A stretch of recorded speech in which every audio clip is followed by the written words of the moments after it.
I think you'll find this enlightening, what I'm going to share with you. I just need 10 minutes of your time.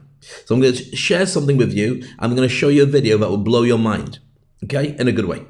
Right, first of all, do you know that racism was slavery, the slave trade was eliminated in the UK because the British government bought out all the slave owners over 200 years ago. I think it's 1806, I think it was done. So they bought out all the slave owners and said, look, we want you to stop the slave trade. They said, we're not going to stop it. Said, look, we'll buy out your business. We'll just give you money and then you can do what you want with the money, invest it, be landed gentry, whatever you want. So they said, okay. So overnight, or over a period of time, short period of time, they bought them out. Now the thing was, the money that they were going to pay him was massive. It's too big because the slave trade was making a fortune around the world and it was only growing. So they paid him off, and the payments had been going on for many, many years. Now this is a thing that's going to blow you away, and you're going to Google it because I'm not lying to you. Do you know when the last repayments were made in the UK? When the last payments to the slave company owners was made? 2015.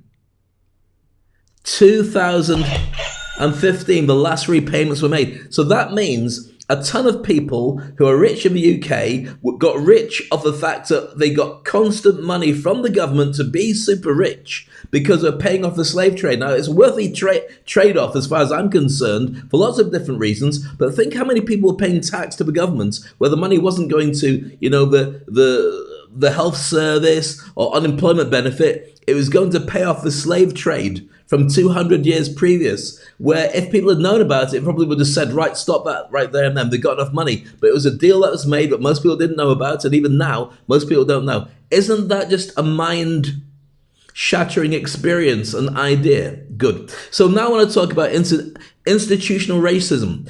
And I want to talk about it from the point of view of the US, because this next video, if you ever watch any of my stuff, I promise you, you never have to do it again. Give me 8 minutes of your time and you will understand why all this stuff, every single thing, if you've ever watched the rallies, or you've watched black people protesting, or you've watched people talking about it's unfair, and you said, well, it's not unfair. I've never seen anything. I'm fine with people. Why is it that you feel that? Watch this video, and it's a white guy, and he's talking about redlining and how redlining really works. I'm saying nothing else. But all I ask, even if you switch off after this video, please just watch this and find it and share it with people you know, because it will blow your mind. This is Speak on Stage.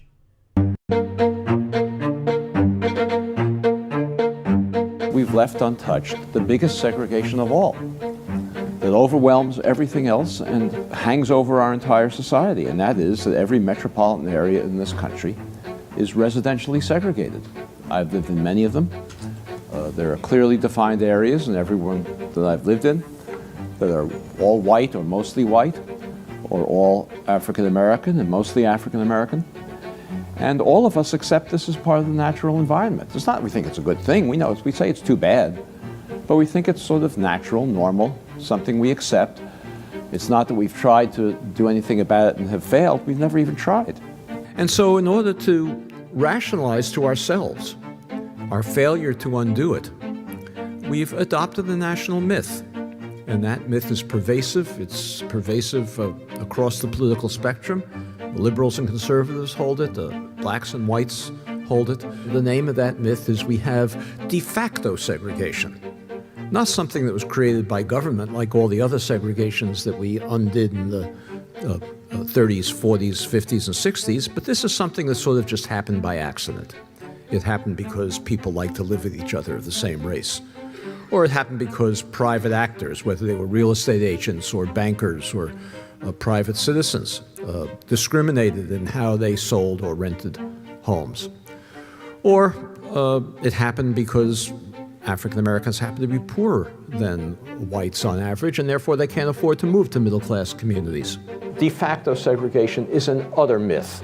There is no basis to it whatsoever. The racial segregation in every metropolitan area in this country was created by racially explicit government policy designed to create racial boundaries, designed to ensure that African Americans and whites could not live near one another, with policies that are so powerful that they still determine the racial landscape that we see in cities all over the country. Just like we have the myth of de facto segregation, we also think we know what public housing is. It's a place where poor people live, where lots of mothers with children, single parents with children, lots of young men without access to jobs in the formal economy, acting out, engaging in oppositional behavior that attracts attention to the police and a cycle of violence that we've seen in so many places. That's what we think of as public housing. But that's not how public housing began in this country. Public housing began in this country as a program for middle-class, working-class families. During the Depression, poor people were not permitted into public housing when public housing was first created. There was a housing shortage, and public housing was created for people who could afford to pay the full rent in housing, and they did in public housing, but for whom there was no housing available. Everywhere, the Public Works Administration and the other federal agencies that succeeded it created segregated public housing, separate projects for African Americans and whites in cities all across the country, frequently segregating neighborhoods that hadn't previously been segregated, that were integrated. During World War II, the actions of the government intensified to create segregation. They intensified because throughout the country, hundreds of thousands of workers flocked to centers of defense production, of war production, to take jobs that hadn't existed during the Depression. And the migration of workers into centers of defense production overwhelmed frequently the communities where they were working. The federal government had to build housing for these workers if it wanted the ships to be produced. For the African Americans, they built the housing on temporary housing because the explicit goal of the housing was that African Americans after World War II would leave and go back to the South. So they built temporary housing for the African Americans along the railroad tracks and near the shipyards, and they built more stable housing for the white migrants in the white residential areas. Very soon after that, now in the mid-1950s, a development occurred everywhere in the country, which was systematic, similar, and widespread. And that was that suddenly all the white projects began to develop large numbers of vacancies. All the black projects began to develop long waiting lists. And soon the situation became so untenable, so conspicuous. You couldn't have projects in the same city, some of which were virtually empty and the other of which had long waiting lists. The federal government and local housing agencies opened up all projects to African Americans. And then at about the same time, industry left the cities. Fewer and fewer jobs became available to the now increasingly and soon almost all African American population in the public housing. The population could no longer afford to pay the full cost of its rent, so the government had to begin subsidizing public housing. Maintenance declined in the projects. Prior to this, maintenance workers lived in the projects. They were paid good salaries and lived in the projects. Upkeep declined. The projects became vertical slums that we came to associate with public housing today. Another federal program that was perhaps even more powerful in creating racial segregation, and that was a program of the Federal Housing Administration designed to move white families out of urban areas into single-family homes in the suburbs. At a racially explicit basis, we created a white noose around every urban area with federally subsidized single-family home subdivisions. These were giant subdivisions in many cases. The most famous of them, I'm sure you've heard of it, is Levittown, east of New York City.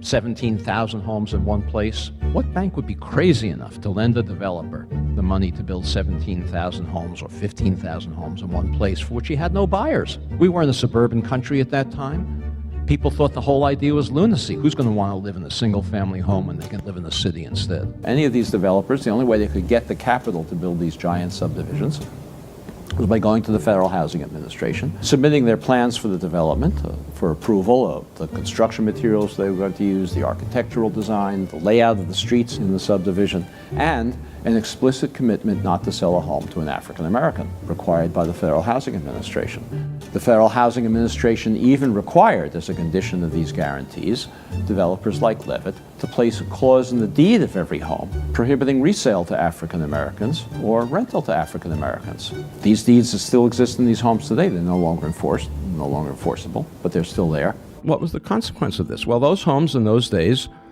in all of these suburbs, they sold for $10,000 or less, $8,000, $9,000 a piece. In today's money, that's less than $100,000, probably $90,000. African Americans who were prohibited, not Not they didn't want to, not because they didn't like living among whites. They were prohibited from moving into these suburbs, and they could easily afford to do so. Any working class family can afford to buy a home for $90,000, roughly twice national median income.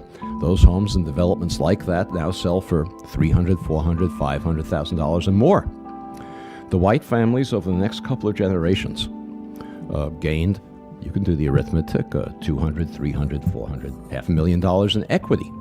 They used that equity to send their children to college, to take care of medical emergencies, to take care of economic downturns, most importantly, to bequeath it to their children, who then had down payments for their own homes.